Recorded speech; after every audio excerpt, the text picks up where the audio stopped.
لوگ کہتے ہیں نا ترقی چاہیے، کامیابی چاہیے، برائٹ فیوچر چاہیے. خدا کی قسم جس کے ماں باپ اس سے راضی ہے نا، جس کے ساتھ ماں باپ کی دعائیں ہیں، اس کو پھر ترقی سے کوئی نہیں روک سکتا. اس کے بیڑے پار ہی ہونے ہیں. اور ساری دنیا واہ واہ کر رہی، ماں باپ پریشان ہے، وہ برباد ہی ہونا ہے. ماں باپ کو تنگ نہ کرو، بالخصوص ماں کی قدر کرو. ماں کا کوئی نیبل بدل نہیں ہے. اور یہ دعا دے دے تو بندہ کدھر پہنچ جاتا ہے. اچھا پھر آج کل ایک اور ٹرینڈ چلا ہے، کسی بھی طرح کا زندگی میں مقام بڑھ گیا نا، مشہور ہو گیا، اب وہ ماں باپ پر بھی روب جما رہا ہوتا ہے. پتہ نہیں میں کتنا بڑا آدمی ہو گیا ہوں، اب میں آپ کی خدمت کہاں سے کروں گا بھائی، ٹائم ہی کہاں ہے میرے پاس. ان کو کبھی یہ روب مت جمانا. ارے آج اگر کچھ بن بھی گئے ہو نا، یہ انہی کی دعائیں تھیں، اور ان کو کہہ رہے ہو بڑا آدمی ہو گیا. حضرت موسیٰ کلیم اللہ علی نبینا علیہ الصلوۃ والسلام، کتنا بڑا مرتبہ ہے. اور آپ نے ایک بار اللہ کریم کی بارگاہ میں عرض کیا، مولا مجھے جنت میں اپنا پڑوسی دیکھنا ہے. ارشاد کیا ہوا کہ اے موسیٰ، جنت میں تیرا جو پڑوسی ہے وہ ایک فلاں علاقے کا کسائی ہے. آپ حیران ہو گئے، آپ نے کہا مولا مجھے ملنا ہے. ایڈریس بتایا گیا، آپ چلے گئے وہاں پر. ایک نوجوان نے دروازہ کھولا، آپ اندر گئے. گھر میں گئے تو دو بوڑھے ماں باپ، بوڑھی شخصیات تھی. انہوں نے حضرت موسیٰ کو دیکھا، آپ کی رسالت کی گواہی دی اور دونوں دنیا سے چلے گئے. وہ نوجوان کسی کام سے گیا، جب واپس آیا اپنے دونوں والدین کو دیکھا کہ دونوں کا انتقال ہو گیا ہے. تو کہا ہو نہ ہو آپ حضرت موسیٰ علیہ السلام. حضرت موسیٰ نے کہا میں نے تو نہیں بتایا کہ میں کون ہوں، تمہیں کیسے پتا چلا؟ کہا میرے ماں باپ روزانہ دعا کرتے تھے کہ یا اللہ اس وقت تک موت نہ دینا جب تک حضرت موسیٰ کا دیدار نہ کر لیں. آپ ہمارے گھر آئے ہیں، آپ کو انہوں نے دیکھا ہے، یہ چلے گئے دنیا سے، آپ ہی حضرت موسیٰ. حضرت موسیٰ نے فرمایا بتاؤ کچھ اور بھی دعا کرتے تھے؟ کہاں میں اپنے بوڑھے ماں باپ کیونکہ چبا نہیں سکتے تھے، روز ان کو دیوالے چبا چبا کر کھلاتا تھا. اور جب بھی کھانا کھلاتا تھا نا، میری ماں دعا کرتی تھی یا اللہ میرے بیٹے کو جنت میں موسیٰ کا پڑوسی بنا دینا. حضرت موسیٰ کہتے بیٹا تیری ماں کی دعا قبول ہو گئی ہے، تو ہی جنت میں میرا پڑوسی ہے. یہ ہے ماں کی دعا، اور یہ وہ دعا ہے جو بن مانگے مل رہی ہے، جو ماں کے دل سے نکل رہی ہے. آؤ میں بتاؤں کچھ بڑے آدمی، واقعی جس کو کہتے ہیں بڑا آدمی کون ہوتا ہے. امام اعظم ابو حنیفہ رضی اللہ تعالیٰ سے بڑا تو کوئی نہیں نا، کتنے بڑے وقت کے امام ہیں. مگر آپ کی والدہ ایک مسجد کے امام صاحب سے انسپائر تھی، مقرر تھے، وہ اچھے بیان کرتے تھے. آپ کو وہ کہتی کہ جاؤ وہ امام صاحب سے مسئلہ پوچھ کے آؤ. خود مفتی اعظم ہیں، امام ہے کروڑوں حنفیوں کے. ماں کو یہ نہیں کہا کہ ماں پتہ نہیں میں کتنا بڑا مفتی ہوں، تم مجھے مسجد کے امام کے پاس بھیج رہی ہو. آج تو یہ ڈائریکٹ جواب دے دیتے ہیں نا، مجھے پتہ نہیں میں کون ہوں، مجھ سے بحث کر رہی ہو، اتنی کتابیں پڑھی، ماں تم نے تو پڑھا ہی کچھ نہیں. ابو جان آپ کو دنیا کا کیا پتا، مجھے پتا ہے. سنو امام اعظم، یہ ایسے نہیں بنتے بڑے لوگ. ماں کو کہتے ٹھیک ہے ماں، مسجد کے امام کے پاس جاتے، اس مقرر کے پاس جاتے. وہ کہتا حضور آپ مجھ سے مسئلہ پوچھنے آئے، آپ دنیا کو مسئلے بتاتے ہیں. کیا کروں، ماں نے بھیجا ہے. کہ حضور جو آپ بتا رہے ہیں مجھے آپ ہی مسئلے کا جواب بتا دیں، وہی میری طرف سے ماں کو بھی بتا دیں. ایک بار ماں نے کہا کہ میں خود جا کر پوچھوں گی، پھر بھی امام اعظم نے منع نہیں کیا. اچھا کئی میل کا سفر تھا. امام ابو یوسف کہتے ہیں ہم نے خود دیکھا کوفہ کی گلیوں میں کہ امام اعظم اس خچر یا اس سواری کے لگام تھامے ہوئے ہیں، ماں اس پر سوار ہے اور وہ بازار میں اسے لے کے جا رہے ہیں. ماں کو یہ نہیں کہا کہ ماں تم مجھے تکلیف دے رہی ہو، وہ میرا شاگردوں کا بھی شاگرد ہے، اس کو کیا پتا جو مجھے پتا ہے. اللہ اکبر. ماں جاتی ہیں، مسئلہ پوچھتی ہیں، واپس آتی ہیں. امام اعظم ماں کو کچھ نہیں کہتے. یہ ہوتا ہے ماں کی فرما برداری. آج دیکھو دنیا ان کے گن گا رہی ہے. سیدنا بایزید بستامی رضی اللہ تعالیٰ عنہ، کتنا بڑا نام ہے، اولیاء کے سردار ہیں. دیکھو ماں کی خدمت کیسی کرتے تھے. اب کی والدہ نے سردیوں کی رات تھی، سخت سردی کی رات، اب سے پانی مانگا.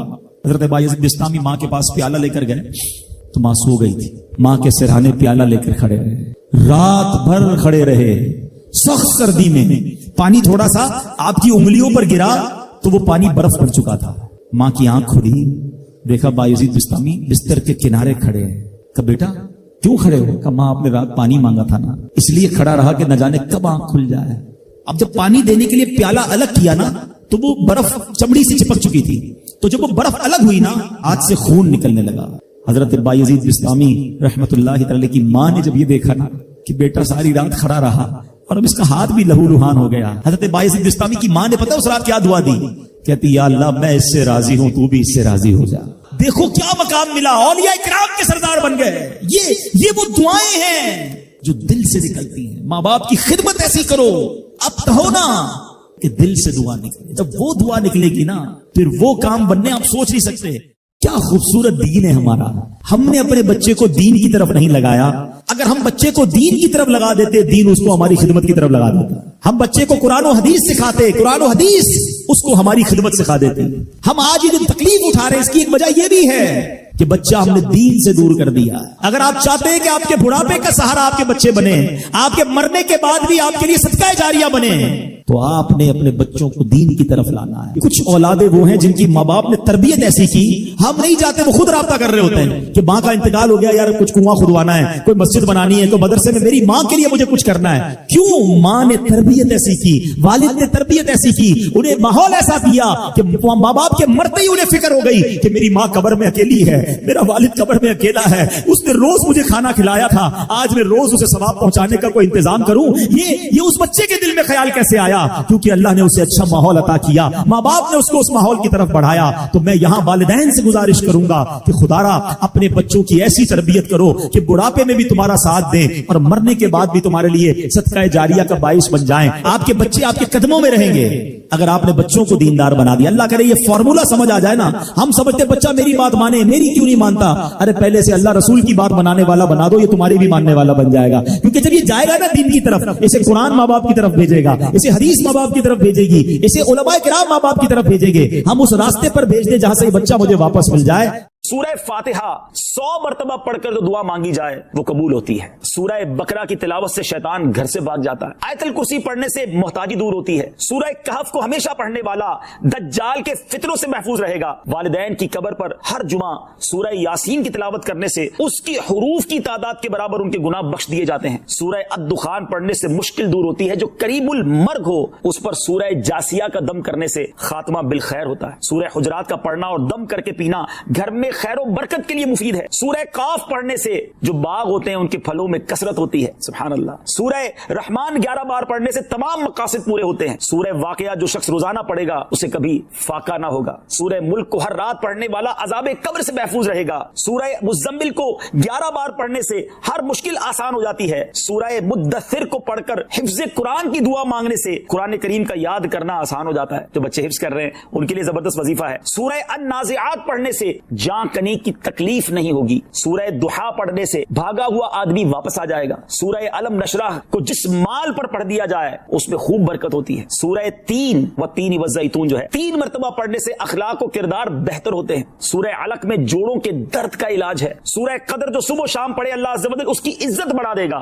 سورہ بینہ برس اور یرکان کا علاج ہے. جس آدمی یا جانور کو نظر لگی ہو اس پر سورہ عادیات کا دم مفید ہے. سورہ قارعہ پڑھنے سے بلاؤں سے حفاظت رہتی ہے. سورہ تکاثر کو 300 بار پڑھنے سے جلد قرض ادا ہو جاتا ہے. کئی لوگ کہتے ہیں جناب قرض بہت ہے, چلے قرآن کا وظیفہ لے لیں. الہاکم التکاثر یہ جو سورت ہے 300 بار پڑھنے سے بہت جلد قرض اتر جاتا ہے. سورہ عصر پڑھنے سے غم دور ہو جاتا ہے. سورہ ہمزہ اور سورہ فیل دشمن کے شر سے حفاظت کے لیے اور سورہ قریش جان کی حفاظت کے لیے بڑی مجرب ہے, بڑا کمال کا وظیفہ ہے. سورہ ماعون بڑی مشکل کے وقت میں پڑھنا بہت مفید ہے.